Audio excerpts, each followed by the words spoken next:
Hello, I'm back with another information video, and today we're going to be going over the upcoming Clan Battle Season 20, upcoming in the upcoming 12.1 patch. Today I'm going to be joined by SAT Score and Pudding, and we'll be talking about potential strategies and potential ships that we'll be seeing being used. So first, let's pull up the dev blog that talks about the Clan Battles so we can look at the restrictions they'll be doing. So for the restrictions, so it's going to be starting from February 20th through April 10th. It's going to be the 20th Clan Battle season with a 7v7 format for tier 10s. Now, there is no aircraft carriers or submarines, and there are no more than 2 battleships per team. But after 3 weeks, it'll be changing to only 1 battleship per team. So that's a very interesting change they did there. And also, there's no more than 3 mercenaries per division, which has been pretty normal for the past while of clan battles. So they're limiting the number of Petros and Napolis. So you may have, so it's one team may not have more than one of these ships in total. So you can have only 1 Petra or 1 Napoli. Also, you cannot have more than 1 Marseille. So you can have either 1 Petra or 1 Napoli, and you can have 1 Marseille. Now, they also limit the number of Marceaux and Kleberts, and you cannot have more than 3 per team. Very interesting restriction there. They have also restricted a lot of battleships: the Ohio, Vermont, Kremlin, Prussian, St. Vincent, Thunder, Republic, Louisiana, and Smallland. I'm not surprised with the Louisiana, since they're trying to limit the pay-to-win feature with the Louisiana, so I'm not surprised they're banning it from this one. So if you're looking forward to being able to buy and having an advantage, nope, that's not going to be happening in this one. Now, this season, you'll be receiving 3 rental ships for clan battles only: the Conqueror, the Hindenburg, and the Gearing.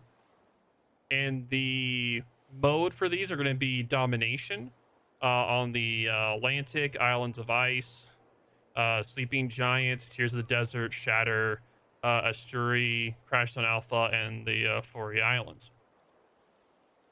So the restrictions are pretty interesting. Now, with that out of the way, let's go and start our discussion with SAT Score and Pudding on the potential strategies and ships we'll be seeing in this upcoming clan battle season. All right, so SAT Score and Pudding, what do you guys think with the restrictions and the rules they have in place? What meta do you guys think we'll be seeing first? And I'll let SAT Score go first, and then Pudding can go after me and kind of like bounce off of each other after that, so it's a little bit easier. All right. So taking a look at the restrictions, the cruiser and destroyer restrictions are pretty similar to what we had last season. The battleships is the main difference, though, since you've basically lost almost all of your 457mm battleship options. So I'll actually start with the battleships first. Before then, the meta was to bring usually 1 Montana and a Sleafin. Sorry, not Sleafin, the St. Vincent. But since those ships are banned, curiously Montana's not among the banned ships. So I expect, at least for the first few weeks, most teams will bring at least 1 Montana and a few choices of like Bourgogne, Incom, Incomparable, Conqueror, maybe even another Montana for their second battleship. It's hard to tell, though. And you meant like Ohio and St. Vincent, right? Because you said they normally brought up Montana and St. Vincent, but I thought for sure they brought Ohio since St. Vincent's usually was like the meta. No, it was Montana. It was? Damn. Mm-hmm.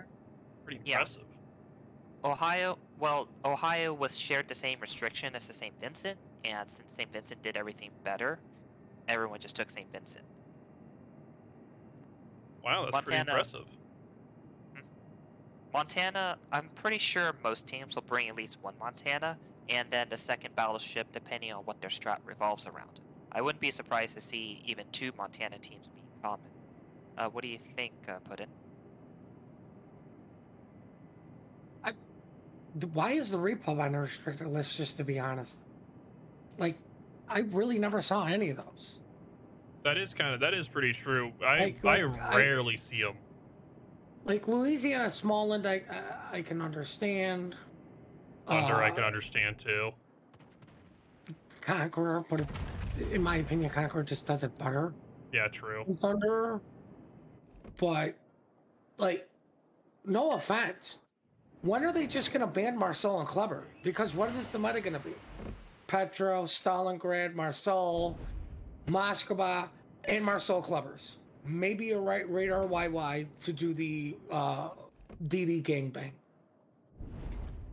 So, what I saw on stream, they were thinking if they got rid of almost all the overmatching battleships, they might be able to bring back older cruisers that overmatch completely hurt. For example, Des Moines and Salem. So, Moskva, of course, Moskva and Klebers won't be affected, but Moskvas don't like facing Des Moines in a 1v1. So, I think that's what they were going for. If you remove most of the overmatching battleships, you might bring back some of the older cruisers. The problem is that Des Moines and Salem still get decimated by most of the remainder of the battleships. Just by, like, the Montana still can, Yamato, what else? Conqueror. They can still go, like, can the Conqueror go through the bow? It has for, yeah, it can go through it. GK can. Yeah, GK. Like, God forbid if you see one of those things. Yep. So the thing, and they also don't have the incomparable either. Like, the meta is definitely going to consist of packing Klebers or Marceaus. It's going to be a thing. In the first 3 weeks too, remember, like, in the first 3 weeks, it's 2 battleships. And then after the 3 weeks, it changes to 1 battleship. So in the first 3 weeks, we're definitely going to see double battleships. I definitely am seeing teams that be favoring more of the Napoli on the kiting flank more than the Petro. I would definitely, like, Napoli is just a lot more versatile in that kiting role compared to a Petro. You get a good Napoli and a good DD pair together, they can do, like, a really good job of holding the kiting flank for a really long time. And also the Marseille can also be a really good cruiser to bring in as well, potentially, since there's only a limit to 1 though. I'm not sure how many teams would do that, because if you're gonna bring, say, like 3 Marceaus or Klebers, that leaves you 4 ship slots. So in the first 3 weeks, that means you have 2 battleships, which means you have 2 cruiser slots. So you're gonna have a Napoli, and then you're gonna have something else, either a Marseille or some other cruiser. Right now, I don't think a Hindenburg can do well, but I don't know if a Hindenburg can do, like, the role. Like, it's just the battleships can still kind of just smash it, like, from further distance, like, because the drop shot from a, what's it called again? I always forget. Plunging fire. Yeah, plunging fire is, like, the weakness of Hindenburgs. Even though Hindenburg is a tankier cruiser, the plunging fire just you get Citadel so much. It's such a pain to deal with. So in the first 3 weeks, it's going to be I definitely see the Marseille or Klebers being runner by higher teams. But what do you think, like, more mid-level, like, Storm, like, maybe Storm teams will kind of run? What do you think about that?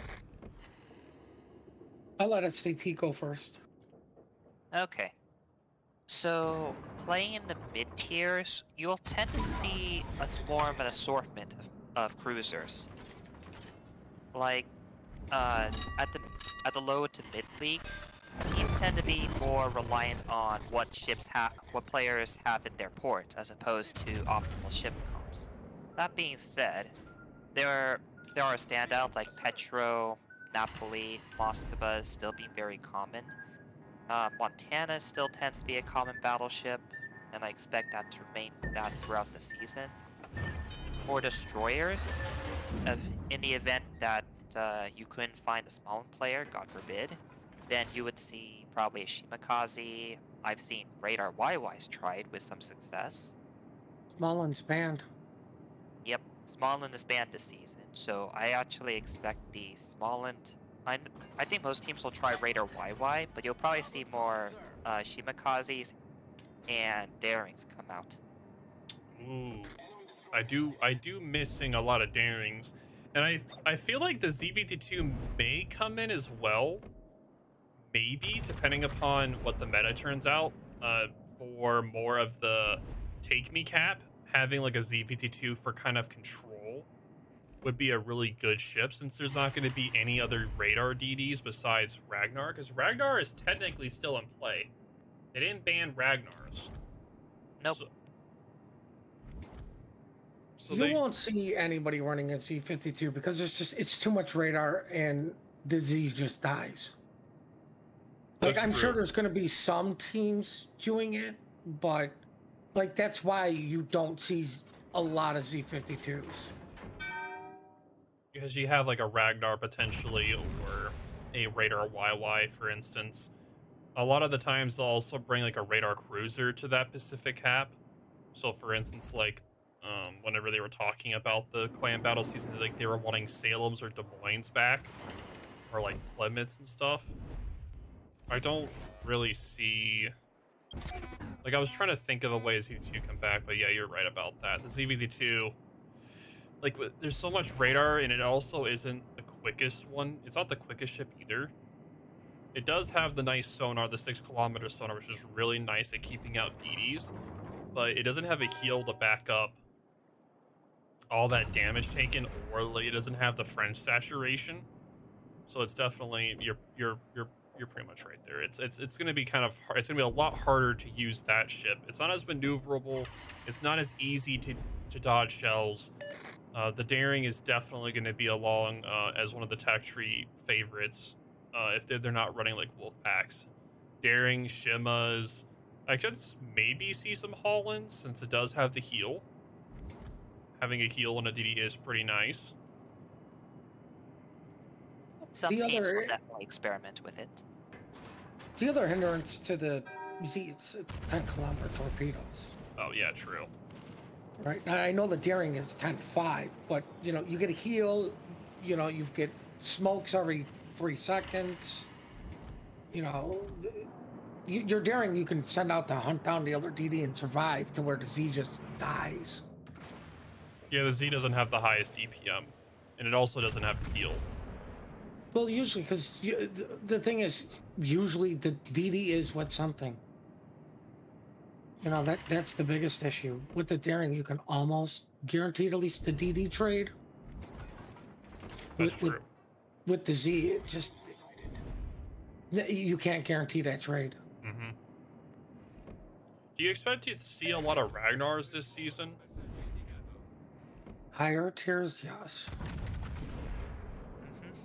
Ragnar is pretty versatile just because the tap it's you can think of it as a radar cruiser that can get very close to a cap and pseudo play as a destroyer. I remember a few seasons back where the Smollin and the Ragnar were both being used as like a main DD of the clan we were working for, and I was like the main Ragnar player. I used to decimate Smollins in that thing. Good lord. Oh yeah. Not fun to run to a Ragnar as a Smollin. I find it interesting that they banned the poison and not the Kerfers. That is weird, because the poison is kind of like, is it because of the guns? Like, yes, it is solely because of the guns. The thing is, if they're talking surely about the guns, like, then why did? Oh, never mind. I just looked. They did ban them. Stupid. Well, I mean, it's not like I'm so tired of hearing about overmatch, right? Because to me, like when you're talking clan battles, your battleships are taking long range shots, which is plunging fire. Right. If they're complaining about overmatch, then why did they not ban the incomparable and the Yamato? So Yamato is just so immobile that people have never found a good reason to use her. Like, she overmatches, but she arguably has too much overmatch, because you don't really need the 32 millimeters overmatch in most of her matches, and Yamato is so slow that she basically can't do much. I'm not gonna lie, I wish they didn't ban the Vermont, because I love playing Vermont now. I love playing it in the airship escort, it's so much fun. They probably watched too much of BFK stream and decided to prevent bricks from being smashed there. No. You know what I think is funny though is their argument for all these battleships getting banned is overmatch. When 90% of ships die to outright just being burnt down by a Marcel or Clever. Or any other HE spamming ship. You know. Well, Wargaming, they actually offered a few explanations. On other servers, the clever comp is actually not as common.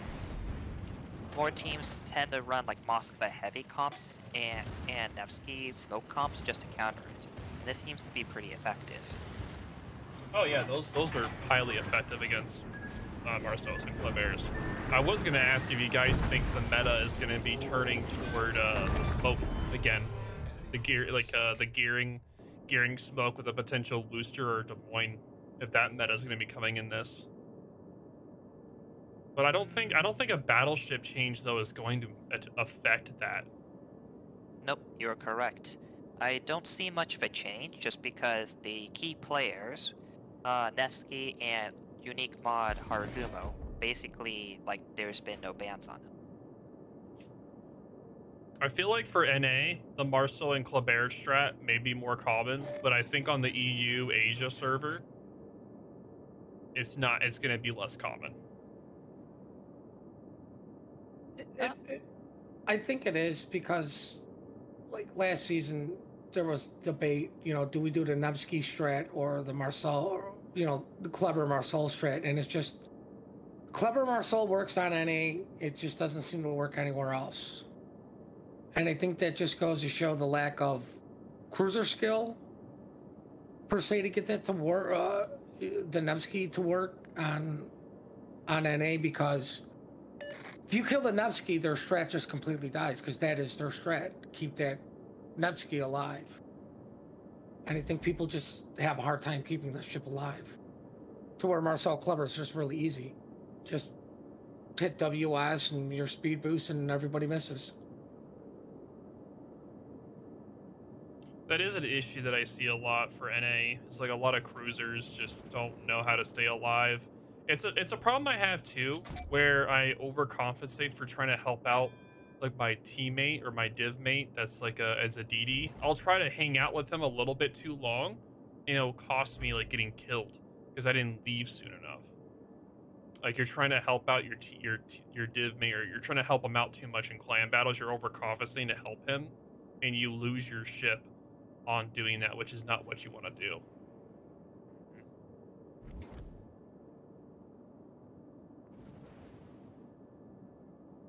But I think you're going to see the return of Stalingrad style as your battleship. Like Stalingrads are very, very powerful. I mean, because what do you replace your battleship that you just lost with? Like, if you're already running a Marcel, great, you've kind of got your replacement there, but Stalingrad, now you've got somebody with radar. Are you talking about after the 3 weeks when they limit to one battleship? Yeah.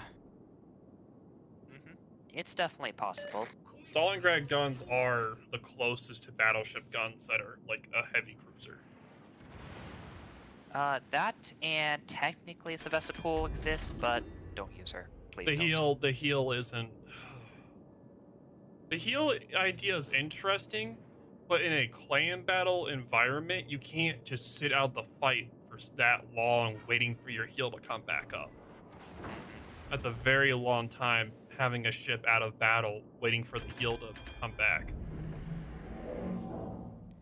Stalingrad also, as Putin said, Stalingrad also has that radar, so you are pretty. So you basically have a part battleship, part utility ship. Though I think more teams will just still run the one battleship, just because Stalingrad is not very tanky anymore. Mm-hmm. I mean, that's where the Marcel comes in, because it is tanky. Right, you replace it with either the Marcel or your Stalingrad. You mean the Marseille? Yeah, Marseille. My bad. You're good. You're good. It's so confusing. Like Marseille and Marceau, like it's like they're like right there. Marseille is just slap, dude. They hurt. Oh yeah.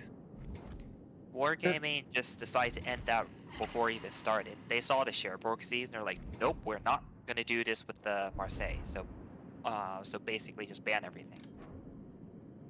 They did limit it to 1. So you'll definitely probably see 1. You could potentially see the 1 for whenever the battleships are limited to 1 or 1 Stalingrad. The other thing I find interesting that I never hear a lot of people talk about, why are they picking Conqueror Hindenburg? I get the Goering. Goering's not a bad rental ship. Well, why not just go something more meta for rentals? Conqueror and Hindenburg? I see the Hindenburg potentially, but the problem with the Hindenburg is, like we were saying earlier, like I was trying to say earlier, it suffers from plunging fire, which really stinks. But the Hindenburg does have good DPM and it has really good HE, but the AP isn't the best. But and the Conqueror is also a great survivability ship, and it also has really good HE, but the AP isn't the best. So I can see why the Conqueror is kind of a poor choice. But again, most clans that have this or that are going to, if they do use this, they're definitely be lower level clans, so it's not as important. Like you're talking like Gale, Squall, like super low level, like low level clans. Using a Conqueror or Hindenburg isn't going to be as much of a hindrance as if you're trying to play in Storm or Typhoon, where you try bringing a Conqueror or Hindenburg up there, it's not going to do as well at all. Well, I'm sorry, SCT, go ahead. I kind of agree with Bo here. The rentals are more designed for the lower leagues, so they're probably thinking Conqueror and Hindenburg are better suited for these types of players. What do you think, Philip? Well, I mean, like, I know we're generally talking about low Typhoon and lower for this stuff because, you know, the Hurricane clans have already got their ships, their lineups, literally the same player, 7 players over and over in the exact same ships every game. But if you're trying to get these new clans going, why not just give them better ships? Like, Montana's always been an A-tier battleship to bring. Always has been, always will be. Right? Because it's just, it doesn't excel at anything, but it never fails at anything. It's just good. And it survives better than a Conqueror. You know, it hits harder than a Conqueror, even if you want to load the HE. Hindenburg, we may see come back when we're limited to 1 battleship and be like, we can move the Hindenburg away from the battleship so we don't have to worry about plunging fire from him. Or we can use him to burn down the battleship. Right? With 2 battleships, I just don't see Hindenburg. But if you want to get these lower tiers, why not just give them more meta stuff? Here's the other thing. Why are we limiting to just 3 rentals? I feel like they're trying to get the rentals for people that may not even have access to tier 10. They're just giving them something. Because if you see every season, the rentals are, I think they're different every season. So it's probably some kind of rotation that they have where that's why it's like that. It's probably some kind of rotation on something. They just pick like through like a cycle. And that's probably what's going on why they picked the Conqueror, Hindenburg, and Goering this time around. Just make every tech tree available ship a rental. Like, if they can give rentals out for these, why can't they just do every tier 10 and let people decide? More options is always better. Getting more people into clan battles is better for everybody. You know, it also gives people a chance to try out the tier 10 so they're not wasting their time grinding something they won't potentially like or dislike. That is true. Potentially having more tier 10 rentals for them in clan battles will also, like, it makes it where they give them more options to use, or it helps. That's actually a good idea. But I'm not sure. I don't think they should have every tier 10 available though. I don't think it should be all of them. Well, I mean, you could limit it, but I still think more options is better than less options. That for sure. I still feel like they should have the same kind of thing in like War Thunder, where you can take the ship into like a training room to like try it out there before you buy it or do the tech tree. Because in War Thunder, you can take like anything into into like if you're wanting to go down the line, you can try it out. Or if you're trying to buy, if you're wanting to buy something, you can take it into a like a training area and just try and see if you like it. You don't have to buy it, and you're just trying it out. That's something that World of Warships should definitely do. But not in clan battles or an area where people are involved. Like do it in an area where like it's a training room where you try it out. It's a training room with some bots in it, and you just try it out, see if you like it. If you do, you don't, and that's literally it.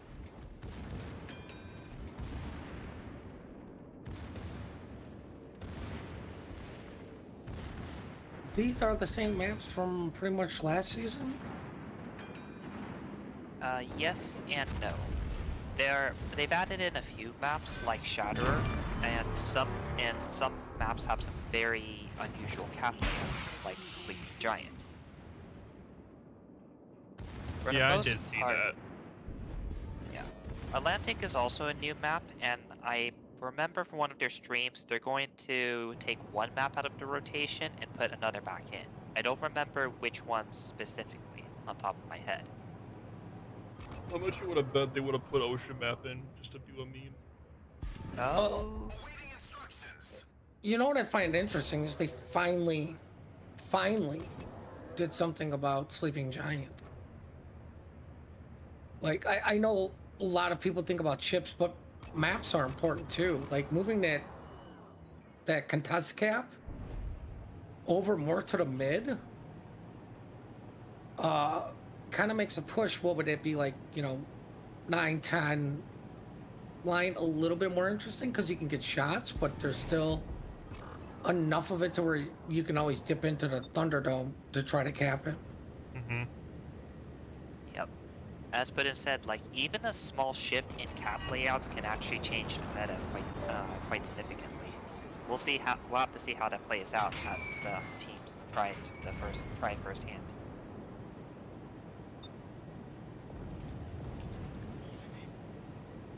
Shatter is also going to be interesting. Have you seen the map layouts for Shatter? It's pretty interesting. There's one cap on the left, and the two Hulk caps on the right are very, very close. It also looks very difficult to assault.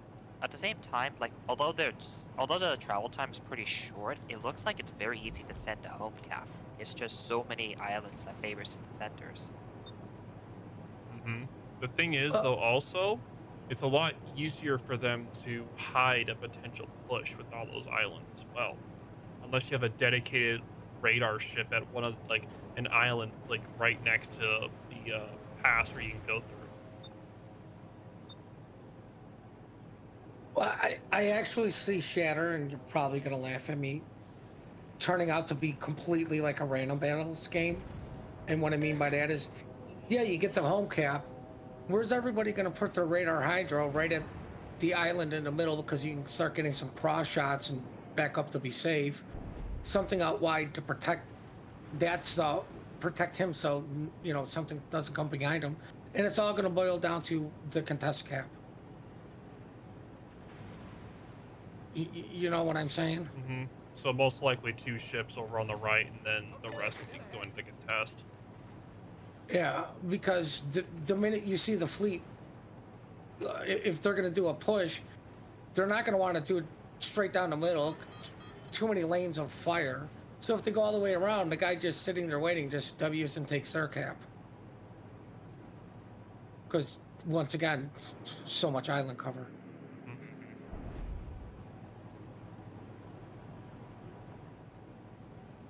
But no, this clan battle scheme is definitely going to be interesting.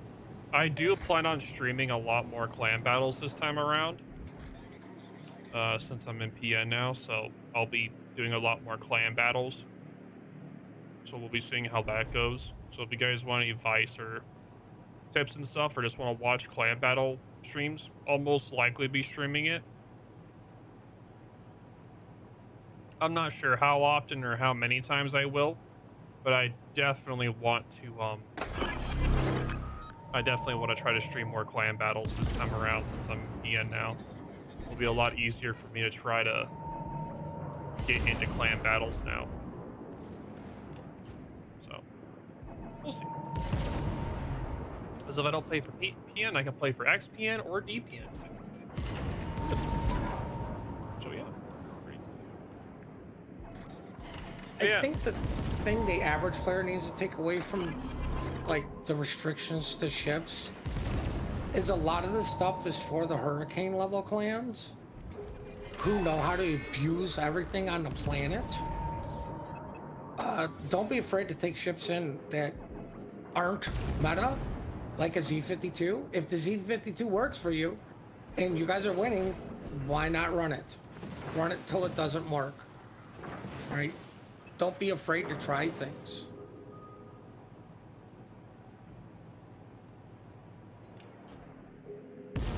Yeah, at the lower leagues, like if you're more new to clan battles and such, try experimenting a little bit. Try different things. Just try different ships.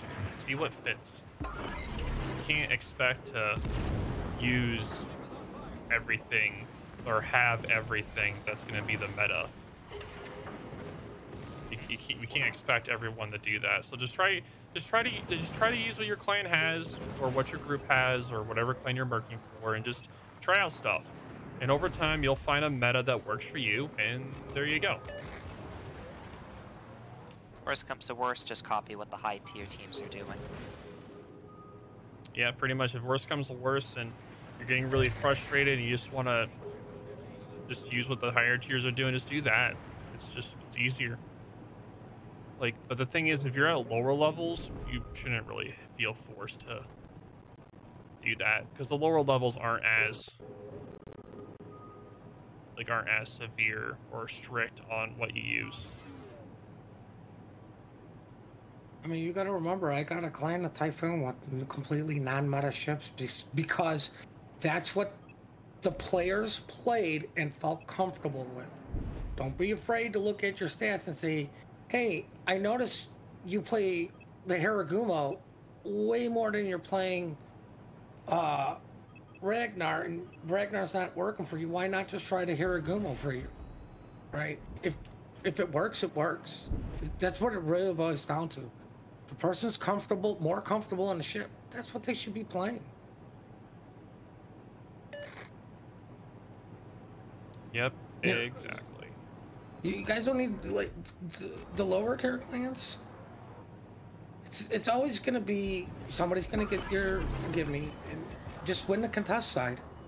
And you need ships that you're comfortable in.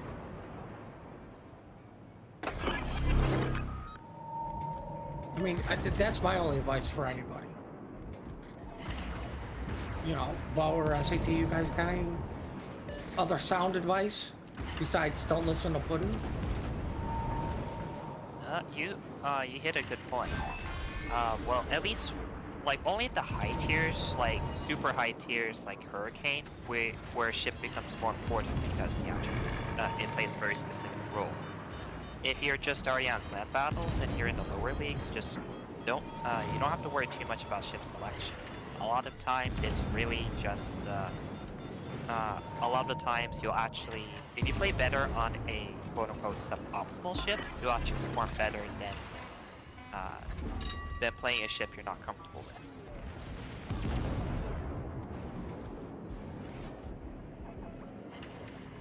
Bo, do you have anything to add? No, I'm pretty much done at this point for what I can give. You guys have any other suggestions you want to give? Don't be afraid to leave a comment. Like, believe it or not, I read Bo's comments too. And Bo can always ask one of us and discuss it on stream. Don't be afraid to ask them on the stream either. If you're not there, I'm a good plugger, aren't I? Pretty good.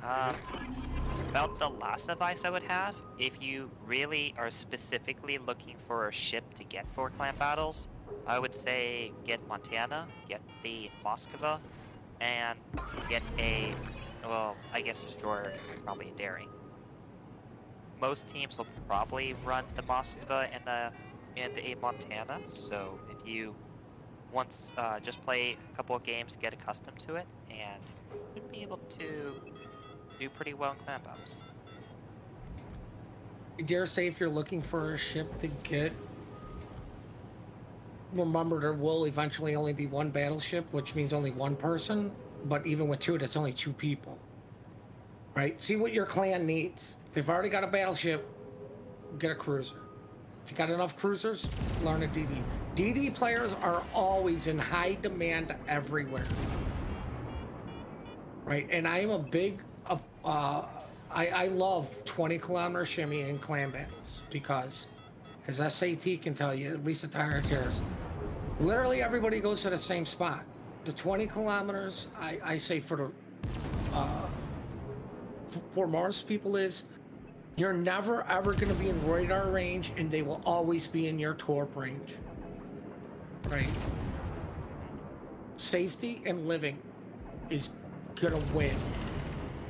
Focus fire though too, but staying alive in a 20-kilometer shimmy makes it a little bit easier for somebody to stay alive because you don't have to get close to torps.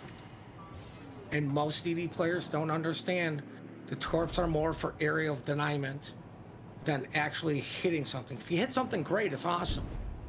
But like spotting helps your team out more than actually hitting torps, because if everybody's shooting with spotting, it's gonna die anyways. But yep, thank you both so much for all the information. I do greatly appreciate it. Thank you guys for your time. And yep, that is going to be it. If you guys have any questions or concerns, definitely leave them in the comments down below. I appreciate you guys very much. But yep, if you guys enjoy these kind of videos, definitely leave down in the comments. But this is OverlordBou, and I'll talk to y'all later.